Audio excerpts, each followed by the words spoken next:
Neste vídeo nós vamos entender o porquê que o criador do canal Viver de Renda não investe mais em fundos imobiliários. Inclusive, provavelmente esse nome Viver de Renda é por conta dos fundos imobiliários. Eu me lembro de um tempo atrás, o foco do canal era fundos imobiliários. Tinham vários vídeos aqui falando sobre esse tipo de investimento. Então vamos entender aqui o que levou ele a não investir mais em fundos imobiliários. E eu vou dar aqui um react. Como eu tenho uma visão, vamos dizer, mais neutra de fundos imobiliários, eu entendo que ele tem lados positivos e também os negativos, eu acho que vou trazer aqui uma visão, como eu já disse, né, um pouco mais neutra.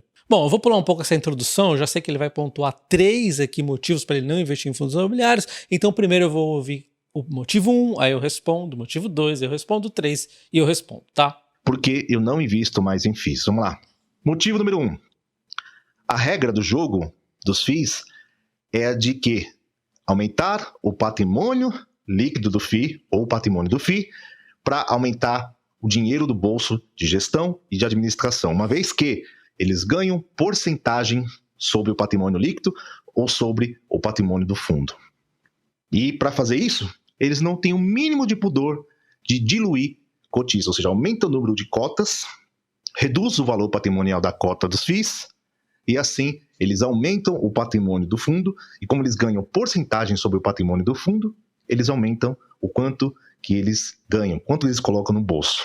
Essa é a regra número 1 dos FIIs. É só você pegar todos os FIIs listados na B3. Todos. Pega lá o informe mensal. Pega todos os informes mensais.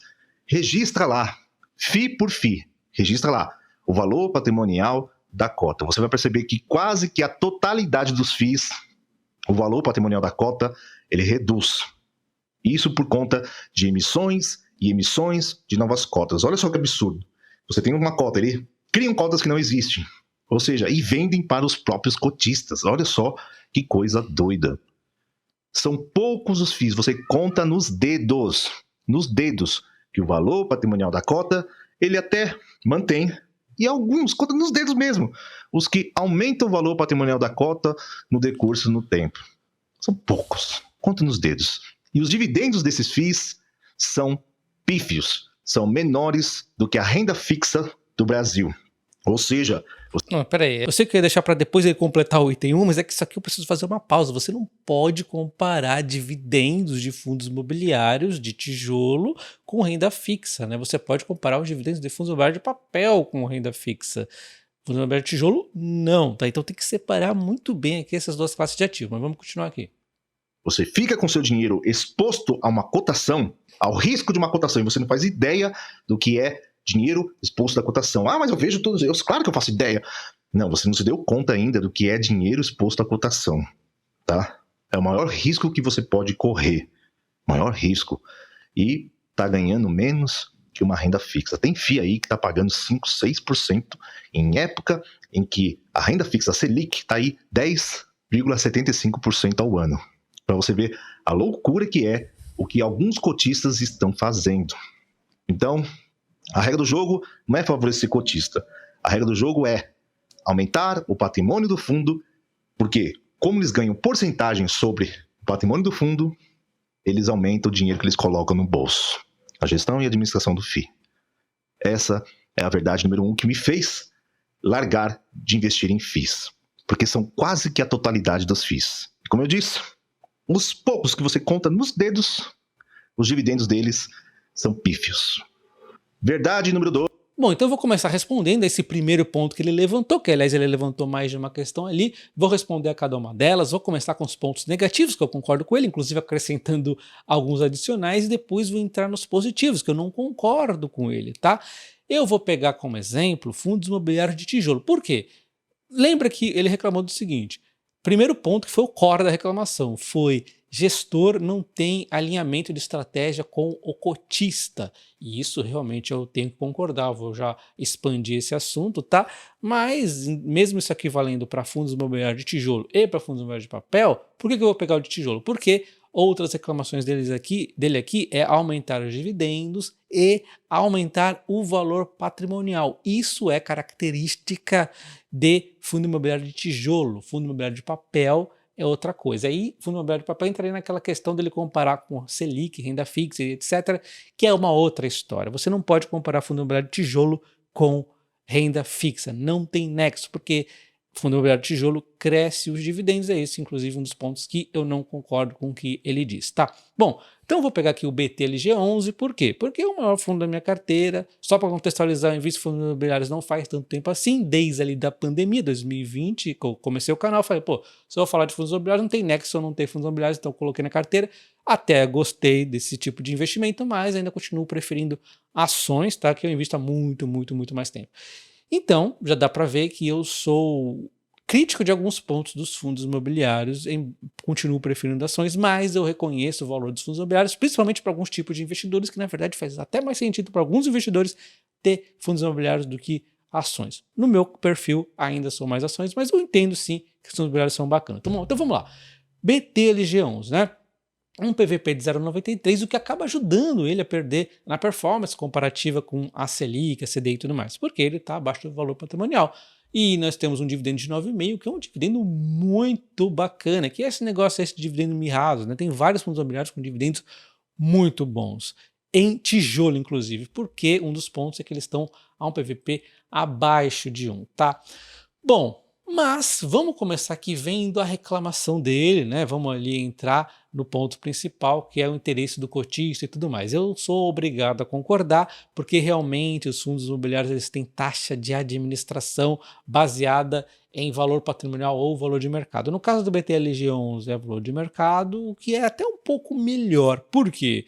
Porque se a cota cai muito, o gestor acaba ganhando menos. Mas ainda assim acaba não alinhando totalmente o gestor com o cotista, porque, pensa comigo, mais vale, por exemplo, PVP, vamos supor que o BTLG11 caia mais e vá um PVP de 0,8. Será que é melhor você ter um PVP de 0,8 de um fundo que tem um valor patrimonial de 4,51, ou seja, 80% de 4,51 bilhões, ou será que é melhor ter um que está ali, sei lá, um PVP que está ali no preço, o negócio não cai, é bom pra caramba, mas que está com valor patrimonial de 100 milhões. Então, óbvio que é o de 0,80, mesmo que caia mais, tem muita margem. Então, quanto maior, realmente melhor. Isso desalinha as estratégias, pode ter certeza disso. Mas nem sempre as emissões são ruins. Inclusive, o próprio BTLG11 tem feito ótimas emissões, mas nessas emissões, é um problema adicional, inclusive, que ele não pontuou, tem um sério problema, que são exatamente as taxas novamente. Então, olha só, essa aqui é a taxa que o BTLG11 acabou cobrando na emissão que ele fez no ano passado, e essa é a taxa que ele cobrou nesse ano. Cobrou ainda mais, uma taxa que, na minha visão, chamo de vergonha. Por quê? 3,54 de taxa de comissionamento, o que é bizarro que isso aqui seja colocado na taxa de emissão, porque isso aqui acaba indo dentro do fundo imobiliário, então mesmo que você não faça a subscrição, você acaba indiretamente ali pagando indiretamente, né? Meio que isso. Então olha só, isso aqui, quem deveria pagar deveria ser o gestor, porque isso aqui nada tem a ver com a estratégia do cotista. O cotista não quer que o fundo imobiliário cresça, principalmente um que já tem 4 e tantos bilhões. Essa emissão foi de 1,2 bilhão.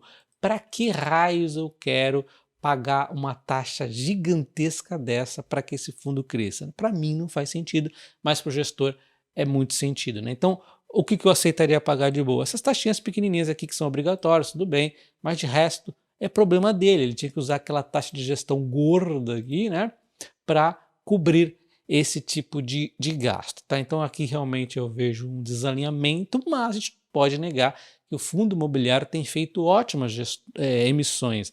Essa última emissão do fundo imobiliário BTLG11, que ele arrecadou aqui bastante dinheiro, ele tem usado para comprar imóveis, inclusive os últimos aqui, ele teve um cap rate, ou seja, um dividendo de 9,5%, baseado no valor de compra. Só que o fundo aqui está a um preço de 0,93, o que significa que quem comprar um fundo hoje estaria com yield até maior, de 10%. Então, cara, ele está pegando aqui um dividendo, inclusive, acima da média hoje do próprio fundo.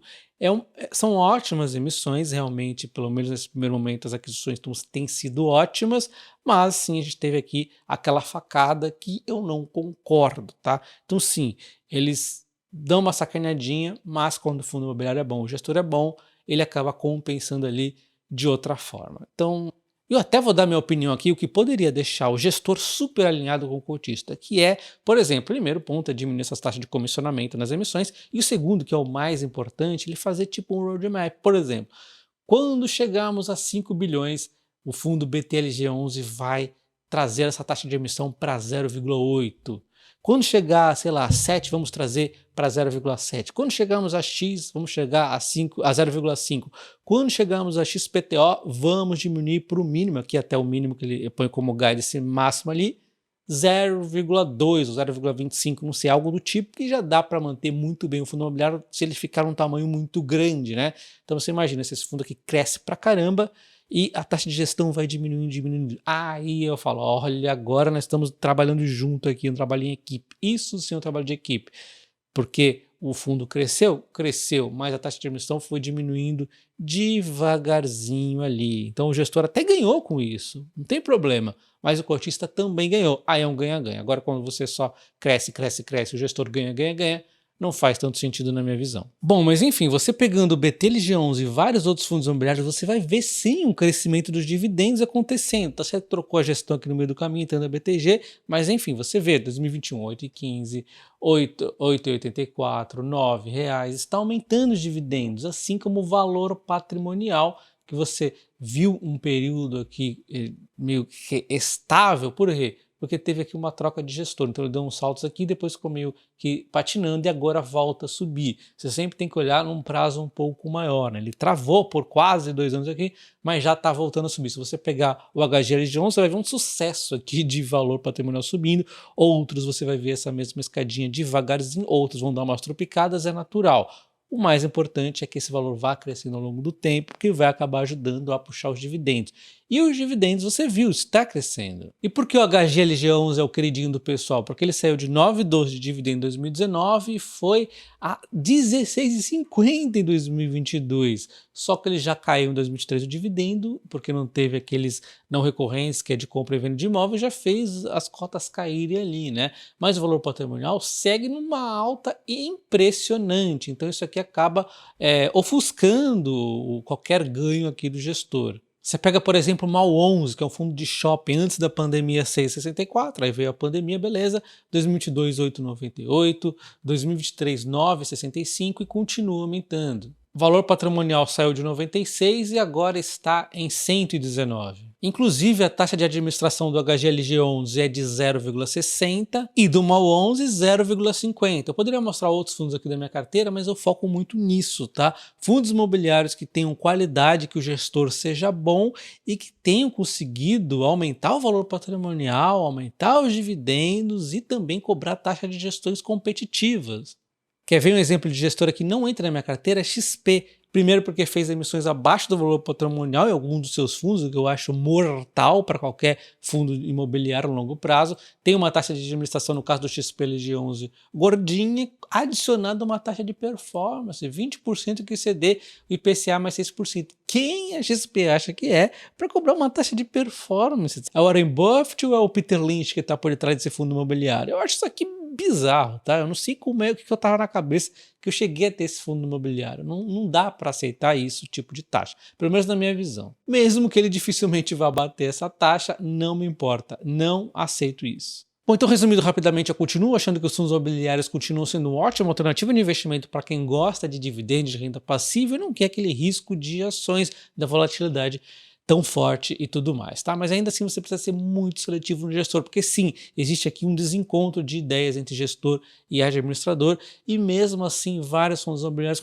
conseguiram performar muito bem, como o próprio BTLG11. Eu fiz algumas críticas pontuais a eles, mas as emissões foram boas, conseguiram crescer o valor patrimonial, conseguiu crescer os dividendos, que é o principal, e assim, me parece ser bem sustentável esse crescimento de dividendos, novas aquisições muito bem feitas, então eu acabo escolhendo gestores que não cobrem taxa de gestão acima de 1% e que sejam bons gestores e tudo mais. Verdade número 2, o que me fez largar de investir em FIIs, e mais especificamente da Bolsa de Valores. Quando você estuda a história.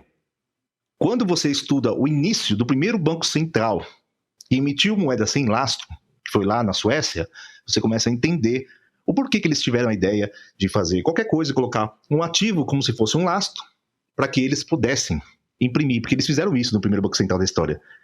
Eles começaram a emitir papel, como se fosse dinheiro, né? Como se fosse aquele algo de valor, sem ter o metal como lastro, começaram a imprimir doidado. O que gerou? Quando você imprime doidado, gera inflação, que é a perda do seu poder de compra. Gerar inflação. Resumindo, o primeiro Banco Central da história quebrou. Então foram realizadas políticas monetárias para que eles imprimam bastante, depois eles seguram um pouquinho. Imprimam bastante, depois eles seguram um pouquinho, realizando as políticas monetárias. Se você parar para pensar, ações, FIIs, é uma cópia micro do macro.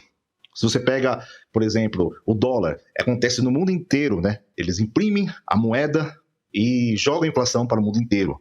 No Brasil, no Banco Central do Brasil, eles emitem a moeda, o real, como lastro o país e jogam a inflação para você, brasileiro. Então você tem dois agentes contra você. E o que são ações, o que são FIIs, na verdade é uma cópia do macro. Quando eles emitem cotas, eles estão imprimindo uma cópia do macro. Por quê? Lembra da regra número 1, da verdade número 1? Eles querem aumentar o patrimônio, só que em consequência de aumentar o patrimônio é fazer mais cotas. Quando gera mais cotas, geram uma desvalorização. Quando existe mais de algo, aquilo tende a perder o valor. Então, quando eles estão emitindo novas cotas, eles estão copiando, na verdade, o modelo macro. É só você ver a história. A história vai mostrar isso para você. Essa é a segunda verdade. Bom, aqui foi uma salada de conceitos, né? A primeira questão aqui que ele até colocou ações no meio, é muito fácil de debater com ações, porque ações elas repassam a inflação. O grande exemplo mais simples aqui, transmissão. Transmissão tem todas as suas receitas registradas pelo IPCA, então não importa o que o governo vai fazer, se a inflação vai pegar, vai acontecer, ela vai repassar rapidinho aqui para frente esse negócio. E ela vai crescer ganhando novos projetos. E não vou ficar estendendo muito na ação, porque é muito fácil a gente debater isso aqui, ia ficar muito longo o vídeo também. No caso dos fundos imobiliários ali, o que acontece? Os dividendos, a gente viu que está crescendo por conta do reajuste ali dos aluguéis que acontece porque os valores dos imóveis estão crescendo dentro, a gente viu o valor patrimonial também ganhando, mas sim, tem esse negócio de novas emissões, entra novos imóveis, alguns saem, isso aqui dá uma bagunçada, se o gestor não fizer muito bem, ele não vai ver aquele crescimento todo acontecendo. Ele fez uma confusão aqui, mas parece que escassez é outra reclamação dele e não tem nexo nos investimentos escassez. Por mais que emissões vá diminuir a escassez do ativo, não tem nexo, porque eu invisto, por exemplo, num fundo imobiliário pela capacidade de pagamento de dividendos, desde que esses dividendos sejam sustentáveis, enquanto eu invisto em ações pela geração de fluxo de caixa dessa empresa que vai me gerar dividendos e tudo mais, tá?